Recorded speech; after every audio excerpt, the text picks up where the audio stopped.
Hola, soy Hansel y hoy fui al cine.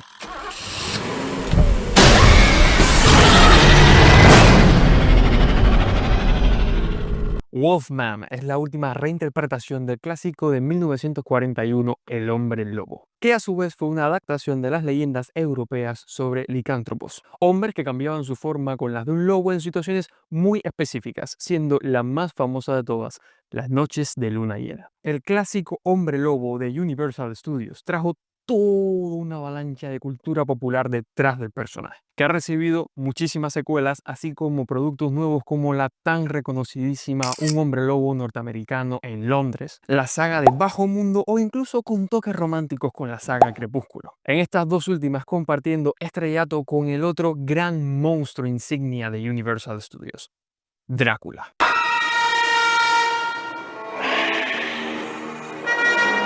Enfrentar a Drácula y al hombre lobo o mostrar a vampiros y a licántropos como piezas de un mismo universo resulta bastante común. Es por eso que se me hace hasta graciosamente evidente que esta última entrega para cines del personaje tenga el mismo enorme potencial que tuvo hace poco una película sobre Drácula y a la vez también lo desaproveche por completo, convirtiéndose en una copia sin alma y sin rumbo fijo. Hoy, en Cita de Autor, les contaré cómo estos dos monstruos fracasaron copiándose de clásicos del cine de culto de ciencia ficción. Drácula quiso ser alguien, el hombre lobo quiso ser la mosca.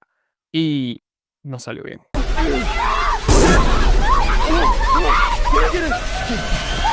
El concepto de Wolfman a mí me atrapó desde el tráiler. Quizás no todos eran fan del diseño más humanoide del hombre lobo, pero ese entorno más realista, una fotografía oscura que prometía mostrar poco e insinuar mucho, la ambientación moderna pero algo salvaje de ese Oregon más country, de montaña, fueron elementos que me gustaron. De hecho, fueron de las pocas cosas que me siguieron gustando una vez fui al estreno en cines. Pero la película se entregaba de lleno a un concepto aún más específico: la transformación. Es algo que todas las películas sobre hombres lobos tocan, algunas de una manera más directa, otras de formas más tangenciales, pero siempre termina siendo un eje de la historia. Porque esa dualidad de bestia-hombre, una maldición que nadie pidió y la pérdida gradual de la humanidad del personaje, es lo que define a la leyenda folclórica de por sí y a todas las películas que salieron a partir de 1941.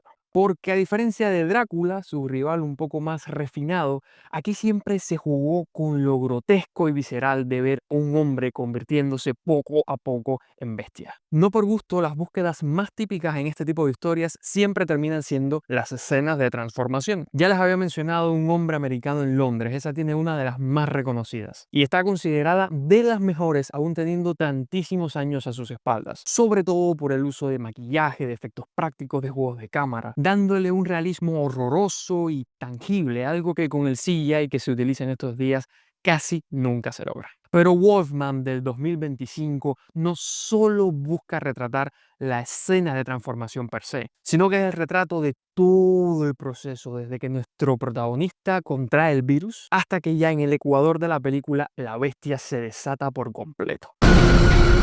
Back off! Please, Daddy, it's me.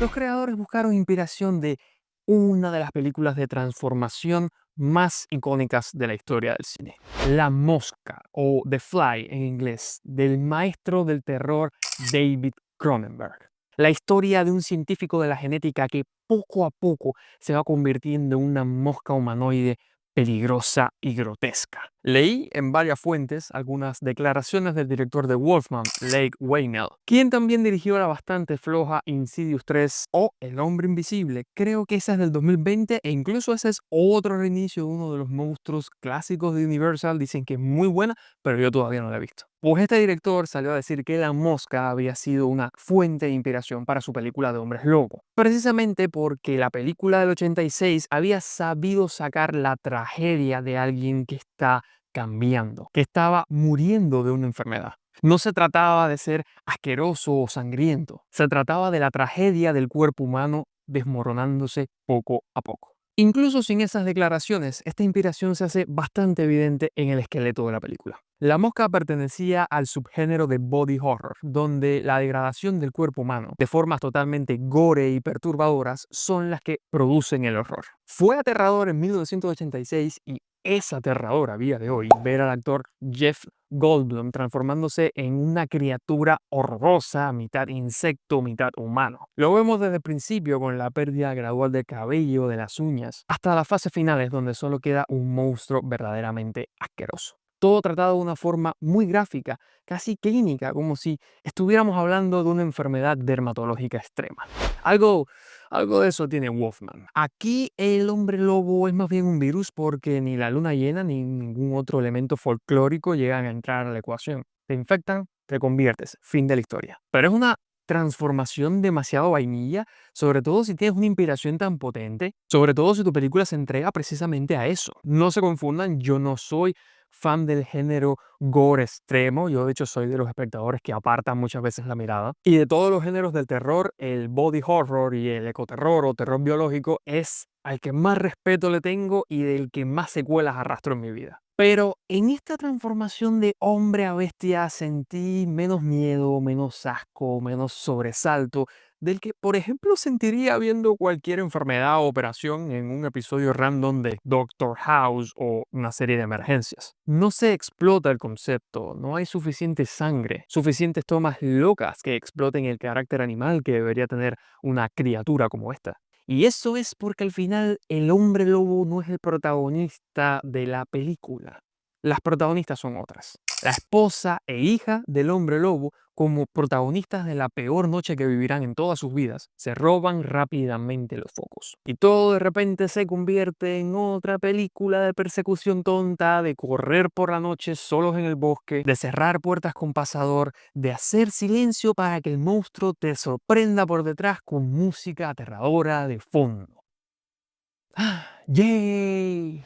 Una decepción a toda regla, una a la que había mil maneras de acomodar con ese tono de transformación y hombre lobo realista que estaba buscando la película. Imagínense, solo imagínense, una transformación horrible, pero presenciada por los seres que te aman. Unos que primero actúan para cuidarte, pero que al final terminan teniendo que escapar de ti. El terror de ver a tu marido mutando de forma horrible para darte casa.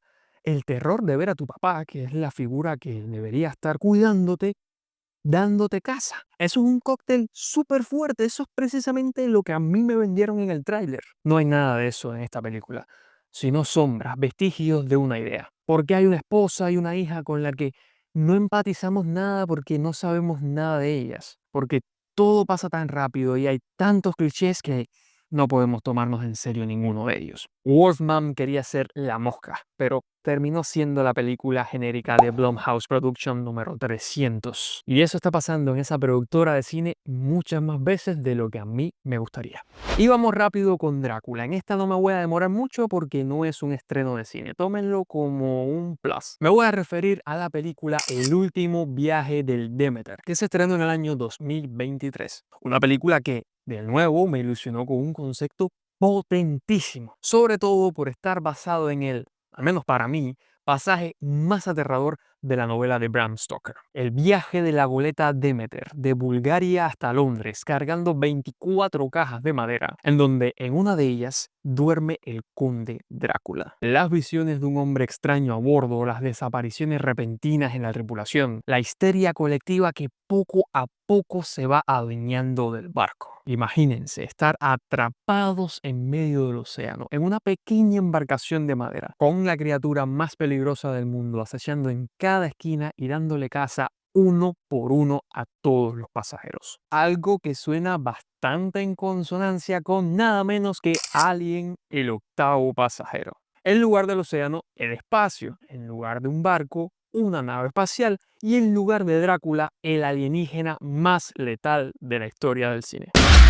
Estas semejanzas no pasaron de largo por el director, el noruego André Oftedal, quien en su momento dijo que esta película sería como Drácula pero con esencia Alien, y que la primera entrega de Alien dirigida por Ridley Scott y Alien 3 de David Fincher serían de sus mayores inspiraciones. Un concepto potentísimo que lastimosamente quedó súper desperdiciado. Es una película que no da miedo, que no da claustrofobia, que no da nada. En una escala de niveles de calidad, esta incluso quedaría por debajo de Wolfman, porque aquí sus personajes son de cartón, no hay uso intencional de la luz y sus efectos CGI arruinan cualquier intento de terror gore o más artesanal. Tal y como La Goleta llegó vacía al puerto en el libro, esta película llegó muerta en su estreno en cines. Y es una lástima. Yo disfruté muchísimo La Autopsia de Jane Doe, una película anterior de su director. Supongo que no es fácil estar al nivel de los grandes, incluso si tienes unas propiedades intelectuales tan potentes y tan conocidas a nivel internacional como son Drácula y El Hombre Lobo, mezcladas con temáticas de grandes clásicos del cine del terror y que además combinan súper bien con las tramas que tú estás proponiendo. Parece que incluso así se puede caer en lo genérico y en lo aburrido. ¿Quieren ver una buena peli de Drácula? Pues hace nada se estrenó Nosferatu, que también es un plagio, pero es de los buenos. Y si no están seguros, vayan a ver mi reseña acá en el canal. ¿Quieren ver una buena peli de hombres lobos? Quizá algo más clásica. Vayan a ver la del 2010, con Benicio del Toro, una que está bastante infravalorada, pero es muy disfrutona. Y si esperamos un poquito más, el mismísimo director de Nosferatu, el genio del terror Robert Eggers, ya nos confirmó que su próxima película será Werewolf, una película de hombres lobo ambientada en el Reino Unido del siglo XIII. Promete muchísimo. En fin, muchísimas gracias por llegar a esta parte del video. Si les gustó, por favor, déjenme un like que ayuda un montón. Y si han visto estas pelis, si tienen algo que decirme, pueden dejármelo en los comentarios. A mí me encanta leerlos y responderlos absolutamente todos. Como siempre les digo, nunca dejen de buscar historias. Nos vemos en los cines en una próxima cita de autor.